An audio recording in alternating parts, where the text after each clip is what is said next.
How are you doing, guys? Gonna try and get a pike today. It's currently 1 degree, so it's a bit of a cold one. About 10 AM. Gonna go dead bait the... Oh, bloody hell. The rod. Oh, one of the rods. It's fine. We're gonna try and dead bait local canal near a bridge where I've caught pike before. So, hopefully, we'll get a pike. And genius me thought, oh yeah, I've loads of dead bait from last time in the chest freezer. Went in, I had 1 fish, so gonna need to go to Morrison's to go pick up some dead bait.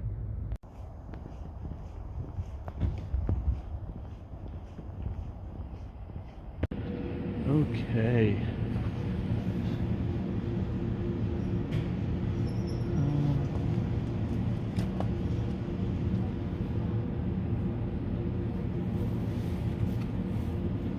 Got any herring? Sardines. That'll do. So we're at the spot now. You just excuse the motorway bridge above me. But yeah, who would have thought it'd been 1 degree during the day? The canal's frozen overnight. There's little patches where it's defrosted, but for some reason under this bridge, it's not frozen at all. So this is basically where I wanted to fish, but I wanted to fish a little bit over there, but I'm fine with fishing under the bridge, and let's get set up. Okay, so this is one of the rigs we're going to be using today. It's going to be a float rig. So we start at the top.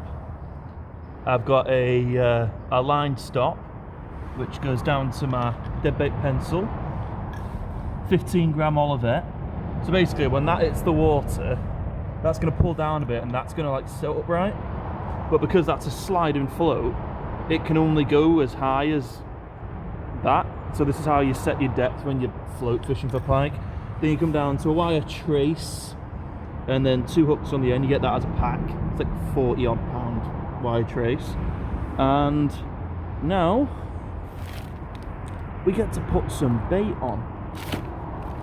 So you can go to tackle shops to get your dead bait. You can get more stuff like, you know, like roach, lamprey, smelt, that kind of thing. But they usually cost a hell of a lot more than this. So I got a pack of about 10 sardines for $2.47. So I'm going to try and do this now. Oh, this is going to stink. Yeah, you dead bait and get used to the smell. Sardines are a little bit soft. So basically, I'm going to need 2 hands to do this. So basically, you basically do that. You put the hook in the tail, hook a bit in the body, and chuck it out. And I'm just going to do that now. So you want to go something like that. So it kind of sits like that in the water. Sardines are a bit soft, so I might need to adjust that back one. But yeah, I'll chuck it out and I'll show you what it looks like in the water. So now I've cast it out, I'm having to be makeshift with my setup just because all these bars are in the way. So if you can see it, that's what it looks like. So that weight has pulled the bottom of the float, has pulled the line down, so that float is now sitting upright.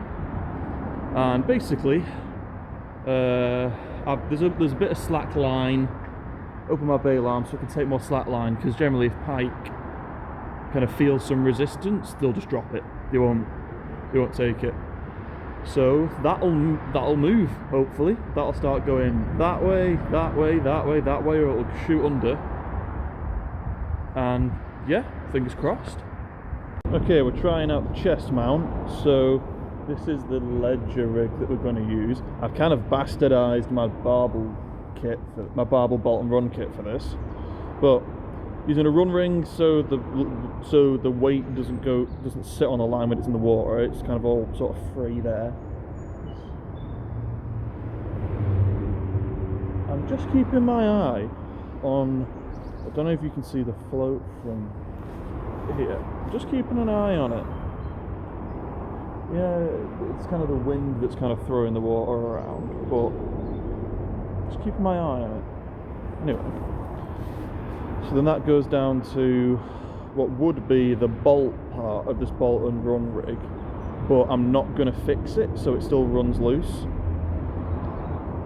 And this is the bastardized part, because I can't attach the bottom of that link to there without it being fully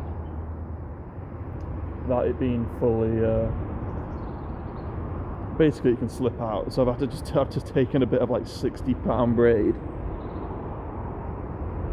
that has got a knot in it apparently. Ooh, that's not going to go well, we'll see.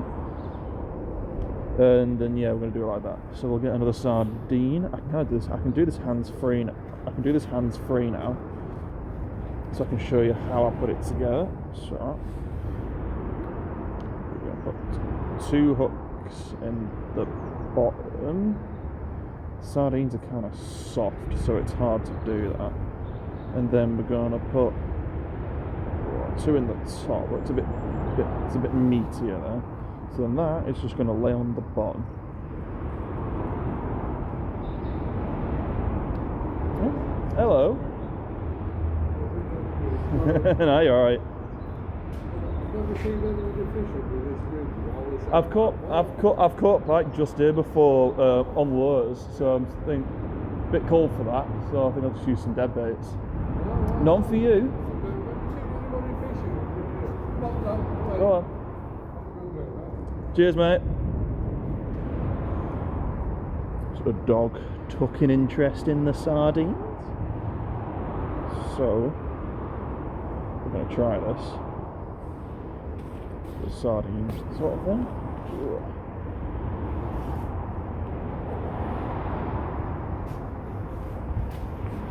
Oh, we're going to try this.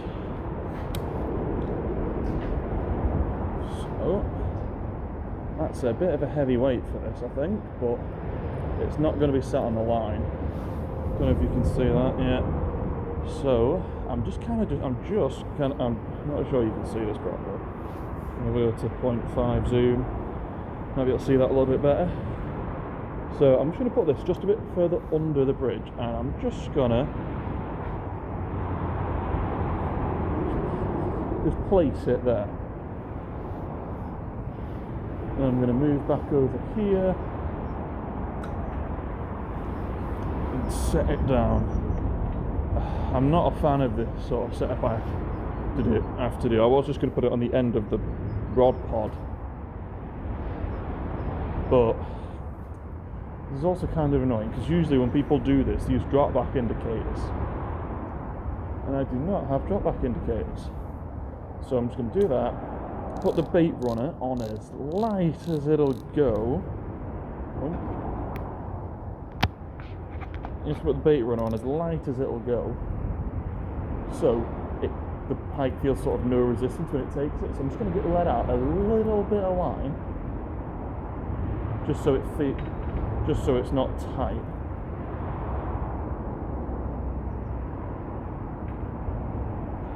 And yeah, we'll see if a pike takes it. I am not a fan of this, but it's just kind of what we have to do.